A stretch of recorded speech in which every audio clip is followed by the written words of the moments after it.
आज हम लोग एक्सरसाइज 1.1 के रिमेनिंग क्वेश्चंस को सॉल्व करेंगे रिलेशन एंड फंक्शन के। तो चलिए शुरू करते हैं। 14 क्वेश्चन पे आते हैं। तो 14 क्वेश्चन कह रहा है हमारे पास, let L be the set of all lines in X Y plane and R be a relation in L defined as R is equal to L1 L2 such that L1 is parallel to L2 so that R is an equivalence relation. Okay, तो हमारे पास relation क्या देके रखा है, R such that R L1 L2 such that L1 is parallel to L2। तो हमें ये सिद्ध करना है कि ये जो है ये एक इक्विवेलेंस रिलेशन होगा। तो रिफ्लेक्सिव से शुरू करते हैं, रिफ्लेक्सिव से शुरू होते हैं। तो रिफ्लेक्सिव में हमें क्या प्रूफ करना होगा कि L1 L1 टाइप के पेयर्स जो हैं वो इससे बिलोंग करेंगे। तो L1 जो है वो खुद अपने तो पैरेलल होगा ही, L1 is parallel to L1, कोई लाइन खुद के तो पैरेलल होगा ही होगा। ठीक है, तो यहाँ से हम लोग क्या कह सकते हैं, डैट इम्प्लाइज कि L1 comma L1 will belong to R। क्यों करेगा बिलोंग? क्योंकि हमारे पास वही पेयर यहाँ पे बिलोंग करेंगे इस सेट से जो कि क्या हो, L2 के मतलब दोनों जो है वो पैरेलल हो। तो L1 L1 के पैरेलल है तो ये R से बिलोंग करेगा। तो ऐसे जितने सारे पेयर्स होंगे वो सारे के सारे इससे बिलोंग करेंगे। तो ये क्या हो गया हमारे पास, रिफ्लेक्सिव डन। रिफ्लेक्सिव जो है हमारे पास ये तो हो गया। ओके, बात करते हैं सिमेट्रिक की। तो सिमेट्रिक में हमें शुरू कहाँ से होना था कि if L1 comma L2 belongs to R, तो हमें प्रूफ कर देना होगा कि L2 L1 जो होगा वो भी बिलोंग करेगा। अब L1 L2 R से बिलोंग कर रहा है, that implies L1 is parallel to L2। L1 जो है वो L2 के पैरेलल है। अब अगर L1 L2 के पैरेलल है, जैसे ये मान लेते हैं, लाइन ले लेते हैं, L1 L2 ले लेते हैं, तो क्या L2 L1 के पैरेलल नहीं होगा? Definitely L2 will also be parallel to L1। अगर L2 L1 के पैरेलल है, that implies L2 comma L1 will belong to R।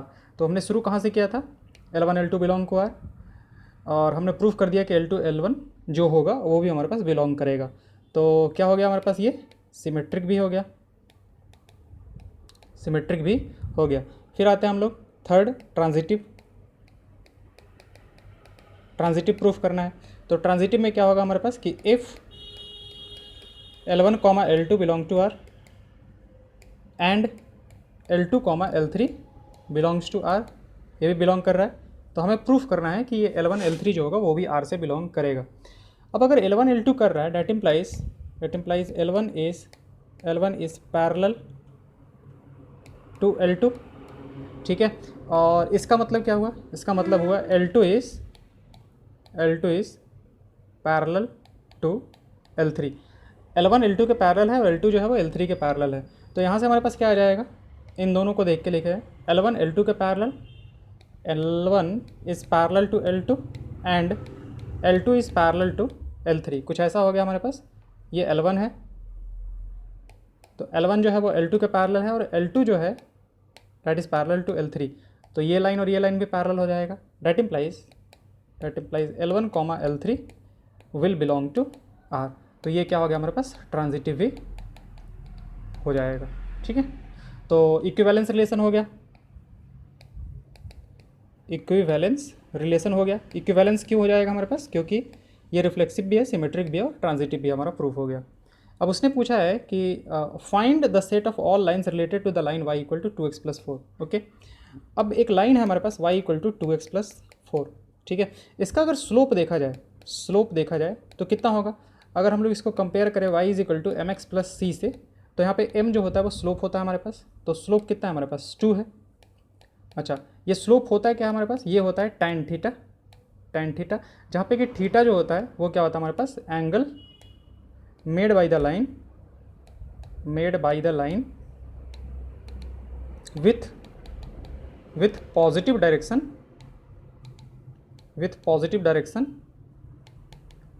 Of X axis. ठीक है, जैसे क्या होगा, मान लेते हैं कि ये हमारे पास एक्स एक्सिस है और कोई एक लाइन है जो कि यहाँ पे 30 डिग्री एंगल बना रहा है with positive direction of X axis. 30 degree अगर बना रहा है तो हमारे पास इसका स्लोप कितना हो जाएगा m, यानी कि slope will be equal to what, tan 30 degree, and that will be equal to 1/√3। Okay, अब ऐसे ही हमारे पास आ जाए इस तरीके से कि ये हो जाए, इसका स्लोप कितना होगा, तो ये हमारे पास ऐसे आ जाएगा, इस टाइप से आ जाएगा। मान लेते हैं कि ये हमारे पास 135 डिग्री बना रहा है, ठीक है, 135 डिग्री बना रहा है, तो हमारे पास इसका स्लोप m जो होगा वो कितना होगा, positive direction of X axis के साथ मेजर करेंगे। कोई ऐसा भी कर सकता था, बट इसे हम लोग नहीं करते हैं, हम लोग positive direction of X axis के साथ करते हैं, और इन एंटी क्लॉकवाइज सेंस, इन एंटी क्लॉकवाइज सेंस। ये हमारे पास ऐसे जब जाते हैं तो क्लॉकवाइज होता है, ठीक है, और फिर इस तरीके से अगर आएंगे तो ये होता है हमारे पास एंटी क्लॉकवाइज। तो एंटी क्लॉकवाइज सेंस में ये हमारे पास एंटी क्लॉकवाइज सेंस की बात कर रहे हैं हम लोग। क्लॉकवाइज अगर ऐसे आते तो ये क्लॉकवाइज होता है हमारे पास, तो क्लॉकवाइज ही हम लोग मेजर करते हैं, ऐसे नहीं करते हम लोग, एंटी क्लॉकवाइज तरीके से करते हैं। तो m इज इक्वल टू क्या हो जाएगा हमारे पास, tan 135 डिग्री। ओके, अब tan 135 डिग्री कितना हो जाएगा हमारे पास, हम इसको ऐसे लिख सकते हैं, tan of 90 degree plus 45 degree, 90 plus 45 degree कितना हो जाएगा हमारे पास, माइनस का cot 45 डिग्री, माइनस का cot 45 degree, that is equal to -1।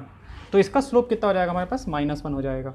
अब अगर दो लाइन्स पैरेलल हैं, अब अगर दो लाइन्स पैरेलल हैं, जैसे ये एक लाइन है और ये एक लाइन है, अगर ये पैरेलल है तो ये जितना एंगल बनाएगा उतना ही एंगल ये भी बनाएगा हमारे पास, यानी कि इसका जो स्लोप होगा वही स्लोप इसका भी होगा, अगर ये दोनों लाइन्स पैरेलल हैं L1 L2।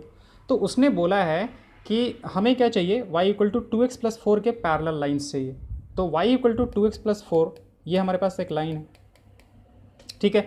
तो अब इसके पैरेलल अगर लाइन चाहिए तो उसका स्लोप तो हम लोग चेंज नहीं कर सकते हैं, क्योंकि स्लोप चेंज करेंगे तो उसका ओरिएंटेशन चेंज हो जाएगा, ठीक है।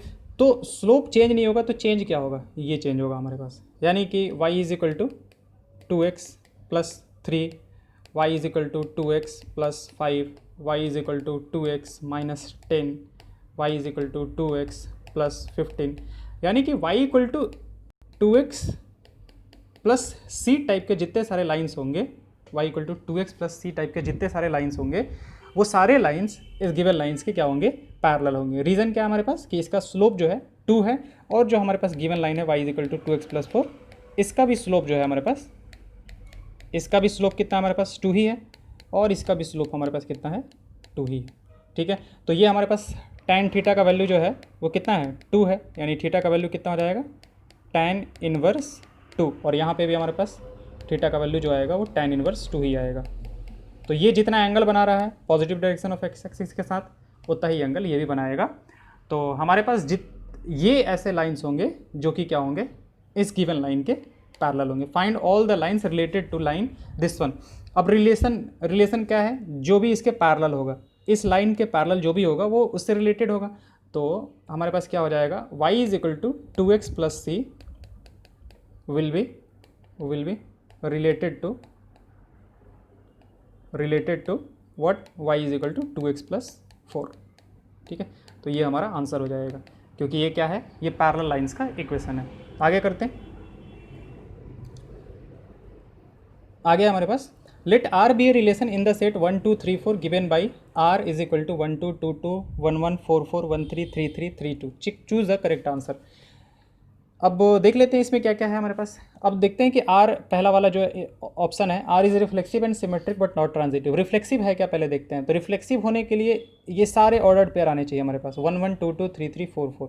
तो 1 1 है, 2 2 है, 4 4 है और 3 3 भी है। रिफ्लेक्सिव तो है हमारे पास, ये रिफ्लेक्सिव तो है। सिमेट्रिक की बात कर लेते हैं कि सिमेट्रिक है क्या।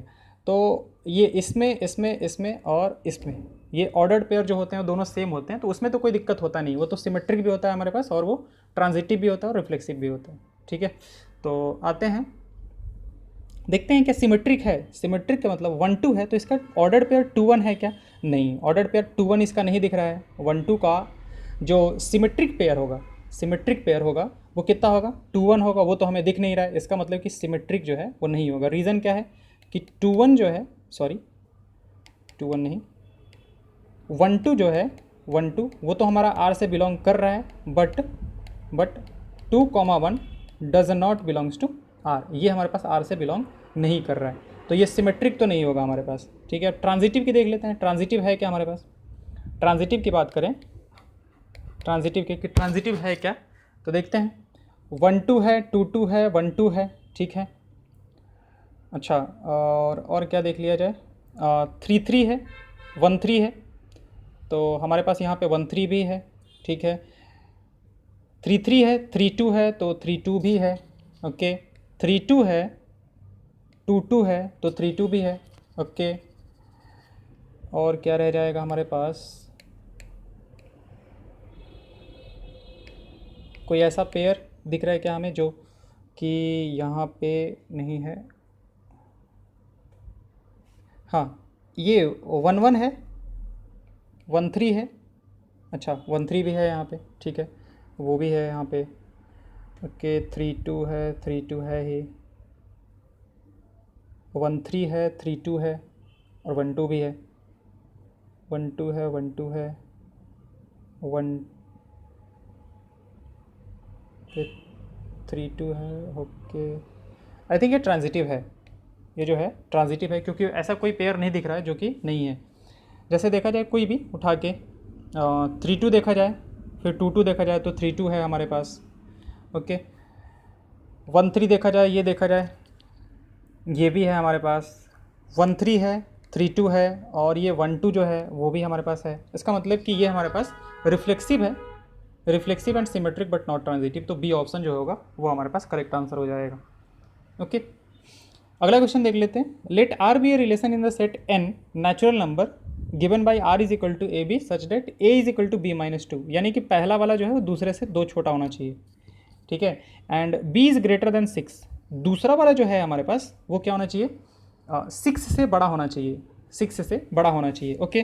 तो देखते हैं, यहाँ पे देखा कि पहला वाला जो है वो दूसरे से 2 छोटा तो है, बट बी यानी कि दूसरा वाला जो है वो 6 से बड़ा है क्या, नहीं है, तो ये तो हमारे पास करेक्ट नहीं है, ये हमारे पास क्या है, फॉल्स है, ये तो हमारे पास फॉल्स है, ओके, इनकरेक्ट है मतलब। दूसरा देखते हैं 3 8, तो इन दोनों में तो डिफरेंस जो है, मतलब पहला वाला दूसरे से 2 छोटा होना चाहिए था, यहाँ पे तो 5 छोटा है, इसका मतलब कि ये भी सही नहीं है, ये भी सही नहीं है, तो इसको भी फॉल्स कर देते हैं। 6 8 है क्या हमारे पास, 6 8, दोनों में डिफरेंस जो है वो कितने का है, 2 का है, यानी कि ये वाला सेटिस्फाइड है हमारे पास, दोनों नेचुरल नंबर हैं भी। और जो दूसरा वाला एलिमेंट है, दूसरा वाला एलिमेंट है वो 6 से ज़्यादा भी है, इसका मतलब कि ये चलेगा हमारे पास, ठीक है। अगला देखते हैं 8 7 है क्या, नहीं, डेफिनेटली नहीं है, क्योंकि पहला वाला तो यहाँ पे दूसरे वाले से ज़्यादा है, तो ये भी हमारे पास नहीं होगा, ओके। Thank you.